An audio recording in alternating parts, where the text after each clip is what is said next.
Oi pessoal, espero que vocês estejam bem quando encontrarem esse vídeo, que é a continuação do livro que a gente já estava trabalhando na aula anterior, que se chama Quem Tem Medo do Feminismo Negro, da autora Djamila Ribeiro, que está aqui na contracapa. E como vocês já sabem, ela é uma filósofa que já foi bastante discutida aqui no nosso curso, né? Na temática do feminismo e tantas outras políticas e muito mais, que vocês já sabem, e ela é uma referência importante para nós, para que a gente possa dar um próximo passo aqui no curso, que é de fato ler juntos literaturas de mulheres pretas. Tudo bem? Bom, então só para recapitular um pouco do vídeo da aula passada, eu apresentei os capítulos da primeira parte do livro para vocês, eu vou só falar cada um deles, só para a gente dar uma recapitulada mesmo, né, e sequência para a próxima parte agora. Então, os capítulos foram da semana passada, a introdução, né, que se chamava Máscara do Silêncio, depois o verdadeiro humor dá um soco no fígado de quem oprime, depois quando opiniões também matam, depois seja racista e ganhe empatia, depois falar em racismo reverso é como acreditar em unicórnios. Título ótimo, né? Ela é bem irônica, né? E é interessante isso também para a gente observar. Próximo capítulo, penúltimo que a gente apresentou na aula passada, seria as diversas ondas do feminismo acadêmico, que inclusive dialoga com outros livros que eu apresentei para vocês de outras autoras também. E por último, a mulher negra não é fantasia de carnaval. Então, nesse primeiro bloco, a autora abordou todos esses capítulos com nomes tão profundos, né, para introduzir de fato a temática do livro, que é Quem Tem Medo do Feminismo Negro. Então, esse aqui é a capa, né, e a contracapa que eu já tinha mostrado para vocês, só para vocês relembrarem um pouquinho.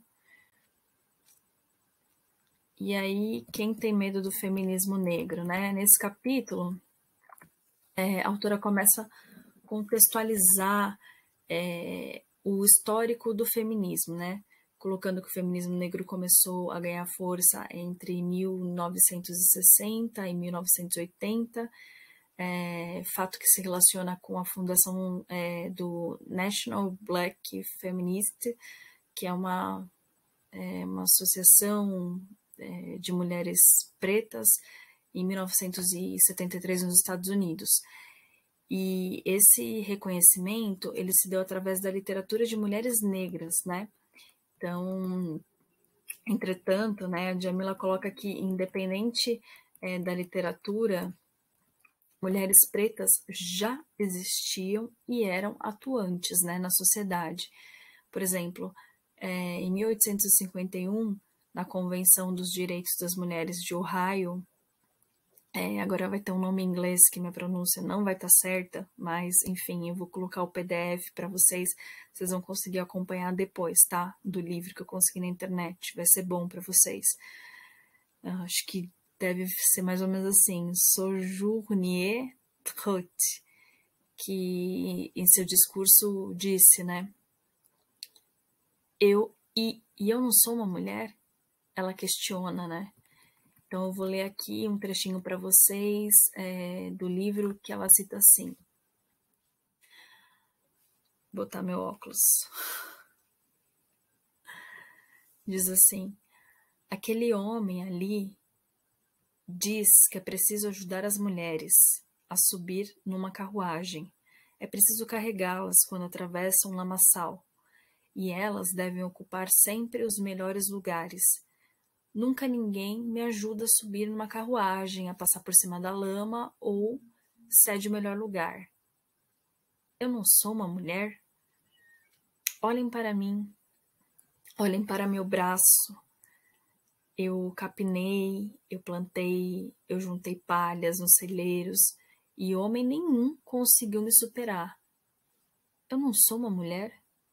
Consegui trabalhar e comer tanto quanto um homem, quando tinha que comer, é claro. E aguentei as chicotadas. Não sou eu uma mulher? Pari 5 filhos, e a maioria deles foi vendida como escravos. Quando manifestei minha dor de mãe, ninguém, a não ser Jesus, me ouviu. E não sou eu uma mulher? É forte, né? Então a Djamila pega esse trecho e agora ela conversa um pouco sobre ele, né? Diz assim, o recorte dessa fala é um exemplo de como a situação da mulher negra é diferente da situação da mulher branca, porque a mulher negra, ela lutava para simplesmente ser considerada uma pessoa. Já no Brasil, como vimos anteriormente nos outros livros da bibliografia do curso, o feminismo negro começou a ganhar força na década de 1980, né? Um tempo depois. Então, contudo, a Djamila reforça que apesar do gênero feminino unir mulheres brancas e negras, há outras especificidades que separam essas mulheres e é importante não ignorar isso, né? Então ela frisa bastante essa questão. Como, por exemplo, mulheres brancas reconhecerem seus próprios privilégios. Um exemplo disso é não encontrar literatura sobre feminismo negro. E, para Djamila, isso é sintomático. Agora a gente vai para o próximo capítulo, que se chama A Vingança do Goleiro Barbosa. Não sei se vocês lembram dessa história, mas a gente vai retomar um pouco agora nesse capítulo, tá? O goleiro Barbosa, né, que se chama Moacir Barbosa, foi um goleiro da seleção brasileira na final da Copa do Mundo de 1950. Na ocasião, ele foi considerado culpado pelo vice-campeonato do time. Só 56 anos depois, em 2016, houve um outro goleiro negro na seleção brasileira, que foi o Dida, não sei se vocês lembram, mas é fácil de achar, dá um Google, enfim. E mais recentemente, em 2014, tivemos o caso do goleiro Aranha, que é mais recente, né, e foi amplamente divulgado também. Ele foi vítima de racismo durante uma partida de futebol em Porto Alegre, inclusive a partida ela foi paralisada por conta disso, e existe um livro que se chama Goleiros, Heróis e Anti-Heróis da Camisa 1, e nesse livro tem um espaço que consta que do primeiro jogo da seleção brasileira, que foi em 1914 até 2006, perdão, houveram 92 goleiros escalados. Destes 92 goleiros, somente 11 eram negros. Então, nesse livro também é apontado quanto criou-se o mito de que homens negros não serviam para serem goleiros, né? E aí, diante disso, a Djamila retoma uma ideia que já foi apresentada nos capítulos anteriores e também nos livros anteriores dela, de que a gente conseguiu ter acesso aqui no curso, que é justamente sobre o quanto as especificidades atravessam as nossas vidas sociais, certo? Em outras palavras, ela quer dizer assim, como o racismo implica na vida de uma pessoa negra, né? Então, nesse sentido, rapidamente, ela fala sobre a questão do estereótipo, que nada mais é do que uma maneira de generalizar coisas e pessoas, como dizer, por exemplo, todo negro sabe sambar. Todo negro sabe sambar, pessoal? Não. Então, se coloca todo mundo no mesmo lugar, isso é um jeito de fazer estereótipo, entende? Em seguida, ela cita a Copa de 2014, que teve o goleiro Júlio César, né, um homem branco, e que ele não foi, como posso dizer, culpabilizado, né, ele não recebeu a culpa pela derrota da seleção brasileira, e a derrota foi de 7-1 contra a Alemanha. Então, nesse ponto, a autora reforça que não é o caso que ele devesse ser culpabilizado, etc e tal.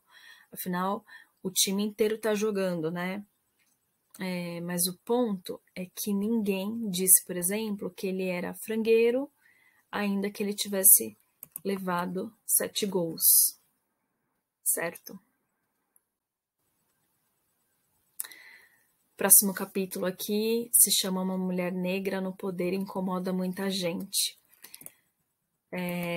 Aqui a autora traz, a Djamila, né, ela traz uma percepção sobre como é ser uma mulher negra em sociedade, numa sociedade que é a nossa, né, que é racista e misógina, né.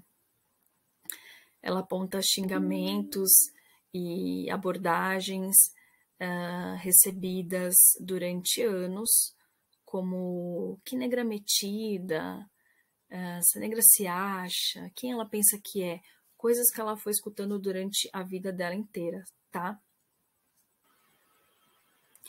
Então, nesse capítulo, a Djamila traz um caso de uma prefeita nos Estados Unidos que se chama Tarius Bird. Pessoal, é algo assim, tá? Meu inglês não é bom. Essa Tarius Bird é uma cristã e missionária que, ao se eleger, ela se deparou com vários policiais e outros funcionários brancos pedindo demissão de seus cargos. Segundo a Djamila, essas pessoas tomaram esse tipo de atitude por não suportarem serem comandados por uma mulher negra, né? Então, há nisso tanto racismo quanto misoginia, né? Racismo pela cor da pele dela e misoginia pelo fato dela ser uma mulher. No entanto, a prefeita, na ocasião, ela se mostrava mais interessada nos reais problemas da cidade, né? Cuja população estava na margem da pobreza. Então, ela colocou a energia dela, digamos assim, né, no que realmente interessava. Bom, o próximo capítulo se chama Repúdio ao Blackface. Nesse capítulo, a Djamila usa um exemplo que aconteceu na cena teatral de São Paulo em 2015, né? Implicando o grupo Os Fofos Encenam, né? Que é uma importante e tradicional companhia de teatro que encena peças dentro de um viés da comédia dell'arte e também do circo-teatro. Comédia dell'arte, pessoal, é uma técnica que vem da Europa, onde os atores usam máscaras e representam tipos, né, da sociedade deles daquele momento. Bom, ocorre que em uma dessas peças, uma pessoa da plateia que não era do teatro e nem era artista sentiu um incômodo em ver uma atriz branca com o rosto pintado de preto representando uma empregada negra e logo configurando o blackface. Blackface é justamente quando uma pessoa branca pinta o rosto de preto, uma espécie de caricatura de uma pessoa preta. E isso, pessoal, é extremamente ofensivo à população negra, né? O fato é que essa situação ganhou bastante repercussão nas mídias sociais e isso levantou um debate que foi realizado pelo Itaú Cultural em São Paulo, local onde o grupo estava em cartaz, ou seja, foi substituído, né?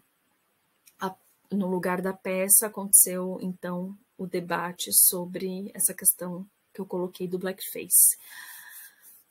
Na ocasião, a posição do grupo foi de defender as práticas tradicionais da máscara, do teatro, da comédia dell'arte, que no caso não prevê, né, dentro desse jogo da comédia dell'arte, desse teatro europeu, não prevê nenhuma máscara negra, né, preta. Vale lembrar que essas máscaras elas fazem parte, né, como eu acabei de dizer, da tradição europeia. No entanto, o público e outros especialistas de teatro, dentro do debate que foi proposto ali em substituição da apresentação, eles questionaram aquelas práticas, afinal, há um cunho racista, né, no blackface. Então, depois do debate, o grupo e o Itaú Cultural tiraram a peça de cartaz, né? Essa foi a conclusão. Bom, no capítulo seguinte, que se chama Zero Hora, vamos falar de racismo. Então, esse capítulo, ele tem como ponto de partida um comentário de 2015 que a própria Djamila leu no jornal Hora Zero do Rio Grande do Sul. O comentário dizia assim, vou botar meu óculos. Pessoas negras têm propensão natural ao crime e são menos qualificadas e... Vou reler. Pessoas negras têm propensão natural ao crime e são menos qualificadas, e que é justamente por isso que lotam presídios no Brasil. No caso, essa fala configura uma coisa que a gente chama de racismo biológico, que marca relações de superioridade e logo de inferioridade simultaneamente, entendeu? Entre os colonizadores, né, e os conquistados, né, digamos assim, mais precisamente na América. A questão é que nesse comentário a pessoa demonstra que desconhece totalmente o processo de racismo na nossa sociedade. E daí, a Djamila ressalta que foram 354 anos de escravidão. E depois disso, não se criaram mecanismos de inclusão para a população negra. Além disso, ela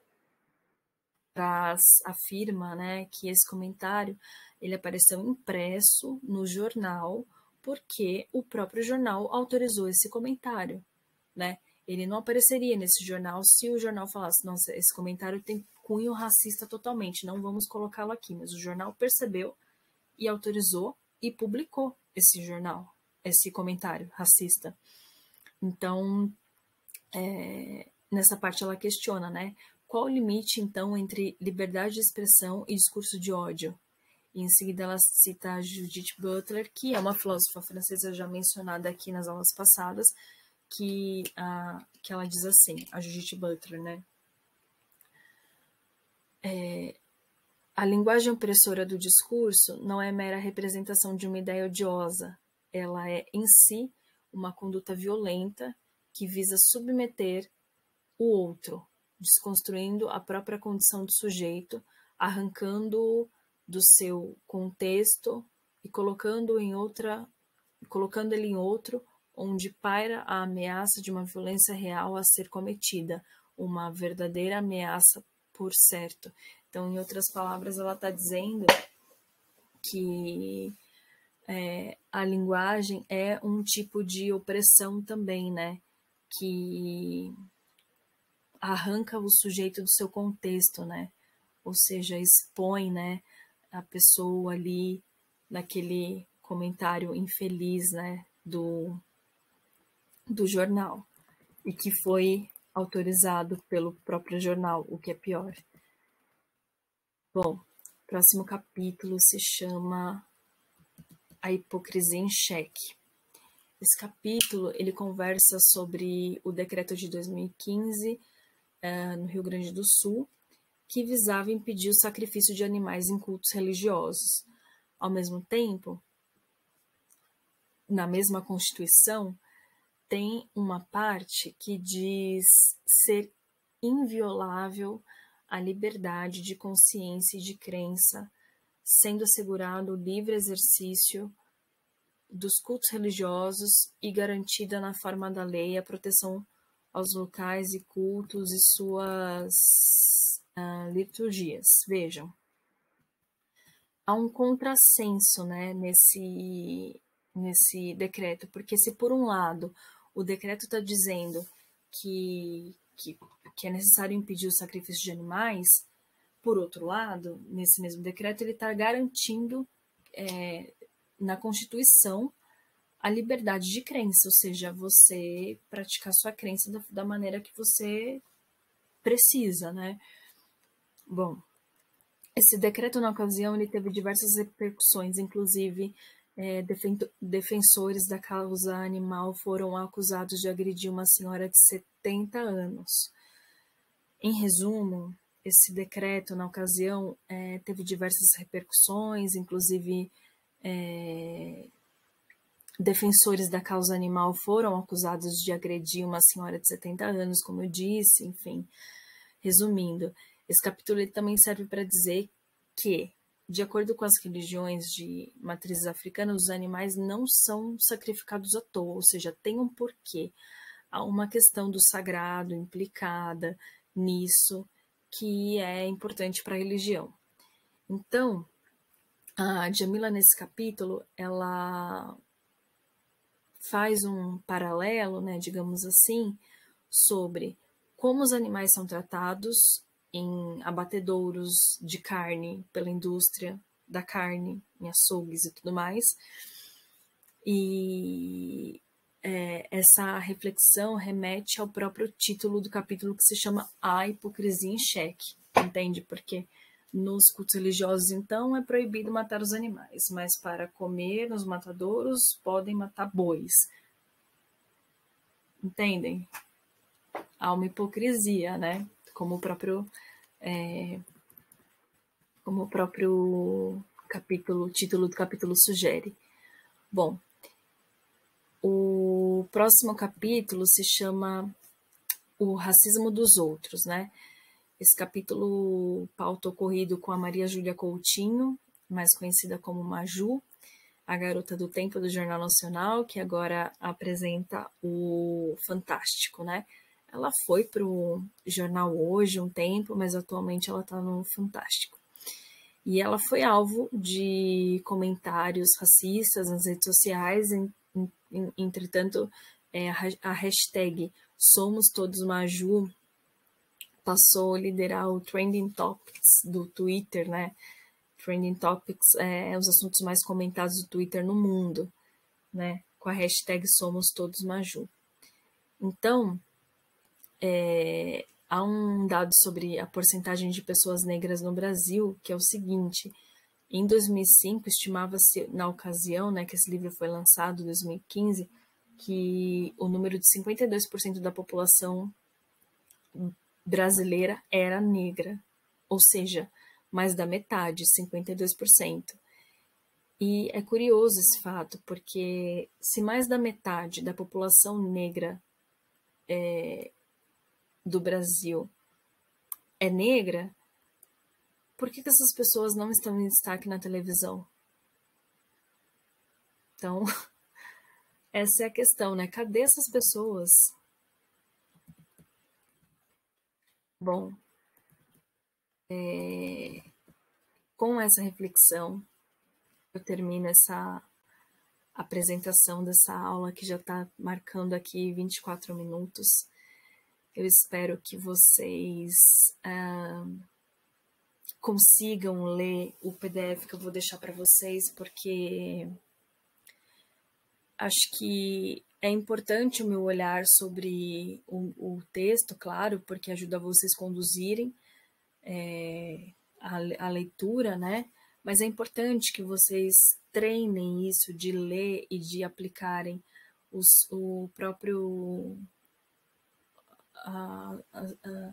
repertório de vocês com a leitura, entende? É importante esse exercício de ler e de comparar, e de até de me questionar, falar, nossa, aqui a professora dá certo, aqui eu discordo, para que a gente possa conversar, tá bom?